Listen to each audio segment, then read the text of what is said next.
let this shit slide and get your lick back. And get your lick back. I feel like I'm JX. J-Way.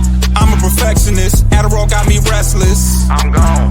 Run with a wild crew, they get reckless. Young boy, come up off that neck. Give me that. The trends. See a lead, be the band.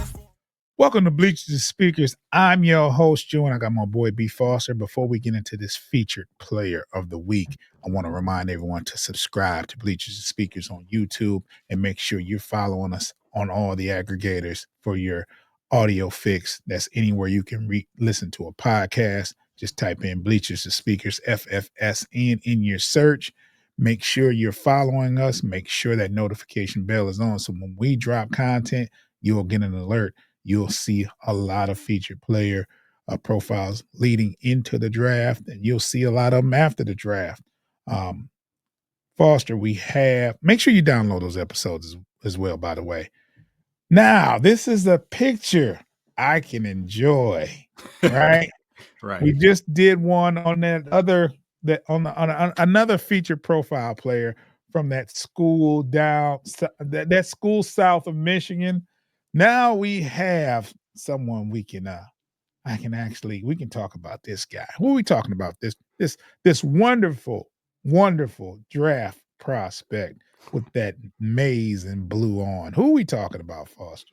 So we're talking about Colston Loveland, who is a tight end out of Michigan. He's projected to go in the mid-first round, and he's the second ranked tight end in all of college football. He's 6'6", 248 pounds.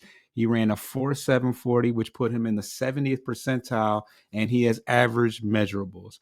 His quarterback rating when he is targeted is 88. And as far as his strengths, he is an exceptional athlete for his position who plays like an oversized receiver. If you can look at him pictured, he's still somewhat slighter build, still growing into his size, but kind of looks like a tall receiver out there. He's a natural hands catcher with a massive catch radius. He has nasty route running, and he's able to create separation with sudden breaks and savvy timing. He has a basketball background, which shines through in his ability to make contested catches. And he is a dangerous seam threat. He runs angry and has an agility to make defenders miss, and he's a quick processor who finds soft spots in the zone. As far as his weaknesses, his blocking technique and play strength remain works in progress. He can round off his breaks and times rather than making sharp cuts at times, as opposed to making sharp cuts.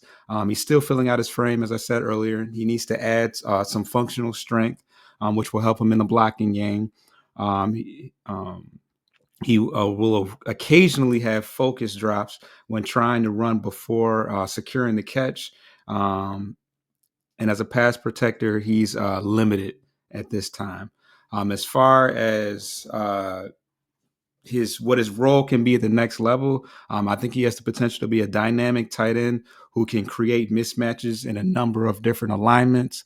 And obviously the Lions are not truly in the market for a tight end. He's also probably projected to go before that 28th pick, but we do like Big Ten tight ends, so we can never scratch that off the list. I would say you can kind of put him in a slot a little bit, but he runs a 4.7 40, so that may not, may not test out well. But I like his ability to create mismatches and be a goal line threat. I don't think that we have that, as far as jump balls. I mean, maybe Tim Patrick a little bit, but he's 6'6". And he's still growing into his body. So I like his potential. Probably not the best Lions prospect, but he could very well make some mid first round team very happy come next week? Yeah. On 24th? It's coming up. Not next week. I think 12 days. Yeah. 12 days. I think he plays faster than 4.7. When he first got to Michigan, they put him at wideout some. He's a little bit faster than that. And 6'6", he usually sure-handed, but I've seen those concentration where he tries to run before he gets the ball. I've seen it. So, yeah, you're pretty spot on about him. He did run a 4.7 at the combine, I believe, or wherever he tested at. So, but I think he plays faster. But it's a great prospect. I do not think we'll see him as a Lion. I think he's a first round talent. And I don't see the Lions taking him in the second first round if he's available. And I do not see him being there at 60. So he's one of those players that you like to see, but we got Sam Laporta. I'm not tripping over no tight end, man. It is what it is. Once again, Foster, you've done great research and you've done your homework. I want to remind everyone to subscribe to Bleachers, the speakers on YouTube. We almost at 250 subscribers, y'all. We getting there. It's organic. We started with 1 subscriber. Now we almost at 250. Let's get to it. Get your lick back. If a nugget gon' do something, ain't no chit chat. Better stay up out the way, don't get